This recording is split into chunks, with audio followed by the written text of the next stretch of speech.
Okay, we are breaking down overthinking today. I am a chronic overthinker. I overthink everything. I do it in my own brain, I do it with other people. I overthink things. And God has shown me a few different ways. So, think of some background I can give you here. So, some of you may know that I had a point in my life where I believed I was no longer saved. And so before that, I overthought things in terms of, well, how do I really know it's from God? Do I know that maybe it's just my own thoughts. Maybe maybe it's something that I'm putting on me. How do I know that it's from God? Second thing, no. After I was saved, no. After I believed I was no longer saved, I would overthink my salvation in terms of, well, like, how do I really know? Like, am I really? I don't think I'm included in this.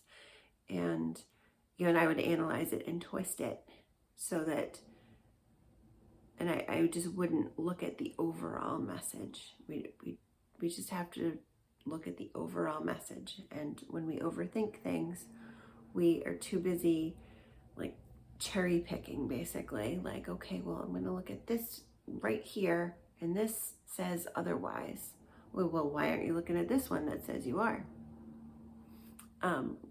Instead, we have to look at the message as a whole. Just with any situation, there's often times where it really applies to the situation. And so you just have to look at the entire thinking process, behind the whole thought process behind it. And so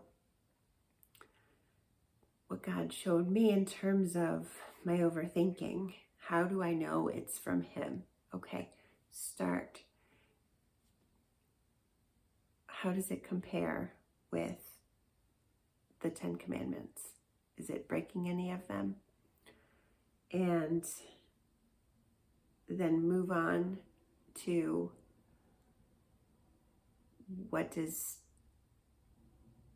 looking at God's two,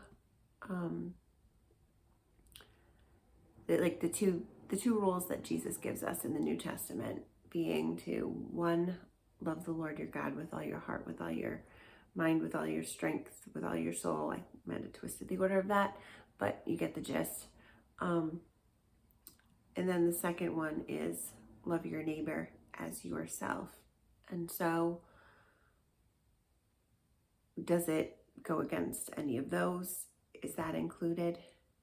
And I think often there's not a set, like, you have to do this one and only this one. And for my mind, it's like my mind kind of wants, it's kind of a no-win situation, because on one hand, my mind wants clear direction, like, not really any choice, just like, tell me what to do.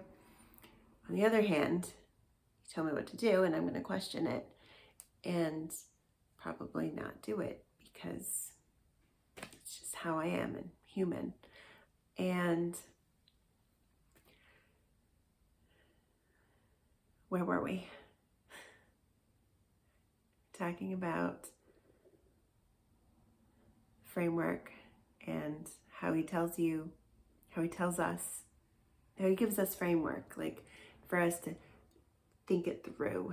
And just, the other thing I wanted to mention was, sometimes we have to look at the situation and basically to apply his frame of thinking to our situation. So, for example, if you are thinking about, well, what should I do for a living? What should I do for work? well, look at the gifts that he's given you. Look at the talents that he's given you. Look at the resources that he's given you. Things like that.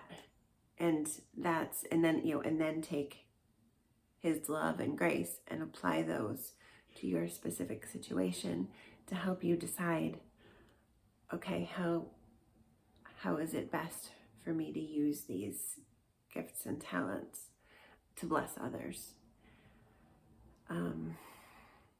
So tomorrow we will be talking about procrastination and questioning things.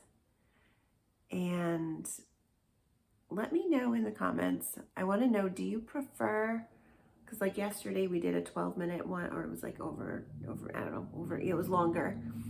And today's like a little bit shorter. Some of the other days I did like super short ones. Let me know what your preference is and what you like. And that way I can kind of make decisions on how to put the content together. And thank you for watching. Bye.